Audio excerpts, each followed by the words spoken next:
Buddhas. Today we are going to be talking about what people think that you think that they think that you think that they think about you.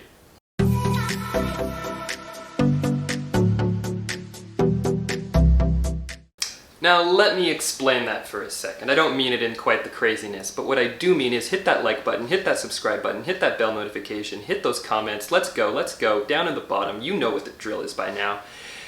And what I really want to express is how important what you think that people think about you really isn't at all.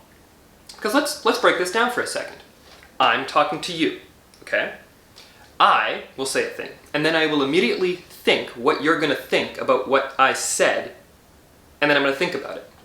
And you're going to do the same thing to me. But at the end of the day, what really matters? Do I really know, 100%, unequivocally, what you are thinking? Absolutely not. I'm not quite at the psychic level yet. We're working on it. We're working on the brain powers, but until that happens, all I can do is postulate and speculate about what you are thinking. And in my opinion, in my experience so far, that causes problems, to be completely freaking honest with you. It doesn't really help anything. Now, if you're strategizing and you're doing some big conference and debate and trying to figure out a treaty between two countries, yeah, you gotta play the game, right? I get it. But what if what I say is just what I say, and then I wait for you to say what you're gonna say back, if we're having a conversation? I think that it is extremely detrimental to everyone involved when we are constantly trying to evaluate absolutely everything that we say based on how we perceive or think we may perceive the person who's going to hear it and then respond back to us. Simple solution. Say what you mean. Let others figure it out.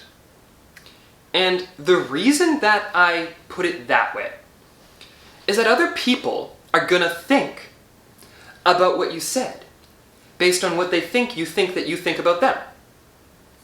Which gets kind of mind-boggling at the end of the day. If we're all just thinking about what each other are thinking about, why do we bother talking at all?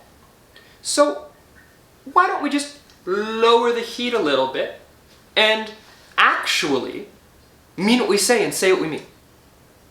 This may not mean that everything you intended is perfectly understood immediately and no one ever has any kind of disagreement ever. But I believe that being true to what you actually want to say and just saying it because it's your truth is the biggest courtesy that you can do for another person. And the reason that I bring that up and the reason that I think that that is important is it comes down to our truths and it comes down to our respect for others. I respect you so much to the point that I'm not willing to pretend to feel a certain way about something for your sake. Because at the end of the day, I'm going to be lying to you if I do, and then I'm disrespecting you massively. So I'm going to have the intention of saying what I mean, and then whatever you have as a response, a comeback or an interpretation of what I have said, because you'll never 100% know what I actually meant, because what I meant is what I thought, and what I said is what I was able to project. Those are two different things, and we forget that aspect too. But based on your reply, I can then reply again, and we can have a dialogue that goes back and forth. Not this constant mind game where everyone's trying to figure out every single other person's angle, and I just don't think that that works for me anymore. So I wanted to share that with all of you Buddhas. I personally am trying to stop doing this. It's not necessarily the most straightforward thing on the planet to just suddenly decide, I'm going to stop worrying about what other people think.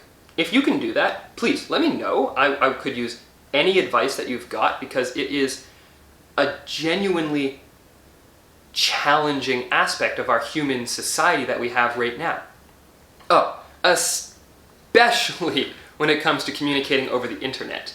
Now, in this video format, you can see the expression on my face and my waving hands around, and you can click off the video if that bothers you, or just open another tab and do whatever while you listen to my sultry voice. But when you're texting someone, or on Facebook with someone, or sending an email, you don't get any tone. You don't get any interpolation in the real world about what they mean by, no, I'm not interested. Right?